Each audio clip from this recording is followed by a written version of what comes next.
চাকরির ফর্মগুলোর কত দাম, আবার অ্যাডমিট কার্ড ডাউনলোড করতে খরচ, পরীক্ষা দিতে যাওয়া আসার আলাদা খরচ। হাত পেতে মায়ের থেকে চাইতে খারাপ লাগে, বরং ওই টাকা থাকলে চারজনের পেটে আরো দুদিন ভাত জুটবে। এসব 7-5 ভেবেই মিনু টিউশন পড়ানো শুরু করেছে। সাইকেলে করে এতটা পথ যেতে আসতে অনেকটাই সময় লাগে, আর পরিশ্রমও হয়। মিনু অনেক ভালোবেসে দায়িত্ব নিয়ে পড়ায়। ছাত্রী স্কুলের প্রজেক্টের কাজগুলো সব করে দেয়। স্কুল থেকে বাড়িতে করার কত রকম অ্যাক্টিভিটি দেয়, ও নিজে থেকেই সেসব করে দেয়। মাস ফুরিয়ে আজ 2 তারিখ হয়ে গেল। মিনুর বুক ঢিপ ঢিপ করছে। হাতে প্রথম মাসের মাইনে পাবে। ফেরার পথে বোনের জন্য একটা রুল টানা খাতা আর পেন্সিল কিনে নিয়ে যাবে, আর 2টো চপ কিনবে। 4 জনে মুড়ি মেখে খাবে। খুশিতে ওর গায়ে কাঁটা দিয়ে ওঠে। মাসের শেষ দিন থেকে ও ওর বেতনের অপেক্ষা করছে। আজও দিল না টাকা। শুকনো মুখে ফিরতে হলো বাড়ি। এভাবে আরো কয়েকটা দিন গেল। হাত পেতে টাকা চাইতে লজ্জা লাগে মিনুর। ওরই পরিশ্রমের টাকা, তবুও ওর চাইতে লজ্জা লাগে। কাকিমা, বলছিলাম যে 11 তারিখ হয়ে গেল, যদি আমার টাকাটা।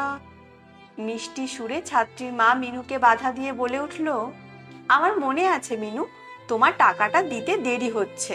কটা দিনের তো ব্যাপার। আসলে আমাদের ফরেন ট্যুরটার জন্য লাস্ট মান্থে একটু, বোঝোই তো, একটু দেরি হবে গো। পরের দিন 4:07 পড়াতে ঢুকতেই ছাত্রীর মা রুক্ষ কণ্ঠে বলল, মিনু, তুমি 2 ঘন্টা পুরোপুরি না পড়ালে চলে? শুরু থেকেই ওর বাপি বলছিল তুমি টাইম মেনটেন করছো না।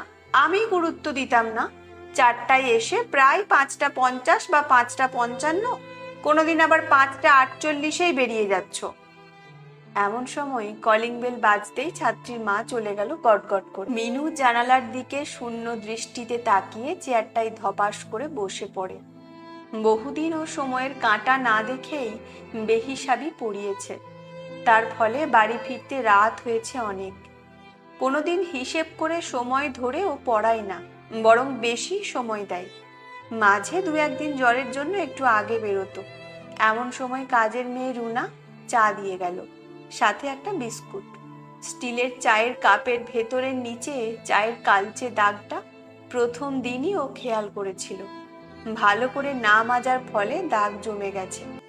তাতে ও অবশ্য কিছু মনে করে না। রুনাও তো এমনই একটা কাপে চা খায়। পড়ায় মন দেয় মিনু। 17 তারিখ হয়ে গেল। 1.5 মাস হলো। আজও কি আর একবার টাকার কথা বলবে? 7-5 ভাবতে ভাবতেই ছাত্রীর বাবা একটু কাশির শব্দ করে ঘরে এলো। মেয়ে তো আজকাল কিছুই পড়ছে না দিদিমণি, কিন্তু আগে যা প্রশ্ন করতাম তখন সব বলতো তো। ভ্যাবা চাকা খেয়ে যায় মিনু। আচ্ছা, বলছি যে আমরা 3 দিনের জন্য মন্দারমণি যাব। ওই 3 দিনের পড়াটা অন্যদিন মেকআপ করিয়ে দিতে হবে। মিনু অনেকটা সাহস জুগিয়ে বলল, আমার টাকাটা? ওহ, পরের মাসে একসাথে দেব।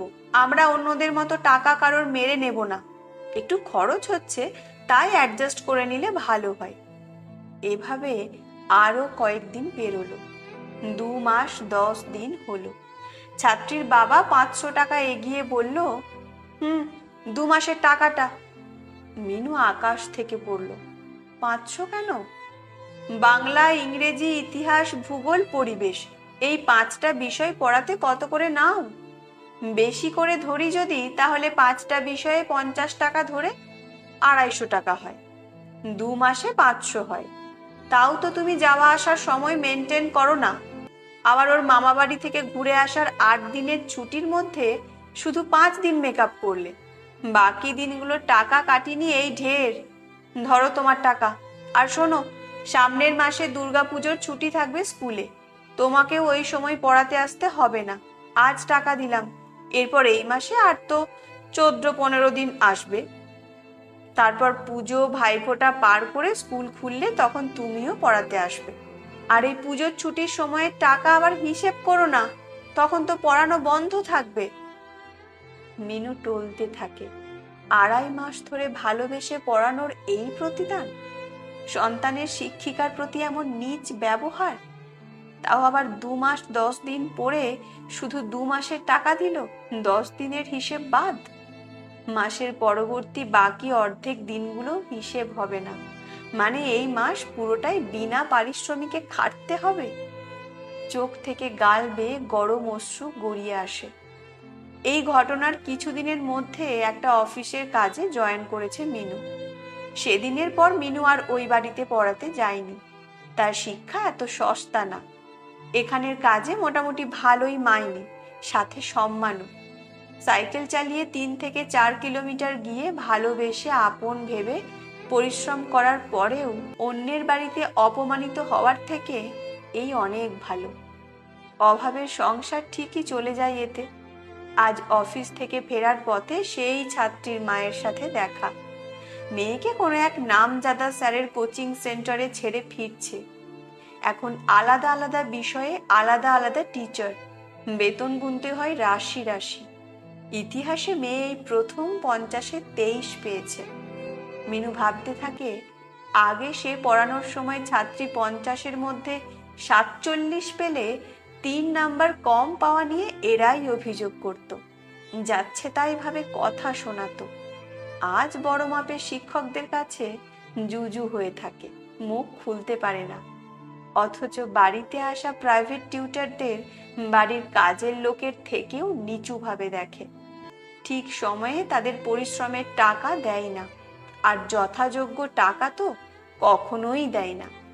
এসব ভাবতে ভাবতে মিনু অটোতে উঠে বসে। আজ সে পুজোর বোনাস পেয়েছে, চপ নিয়ে বাড়ি ফিরবে। 4 জনে একসাথে চপ মুড়ি খাবে।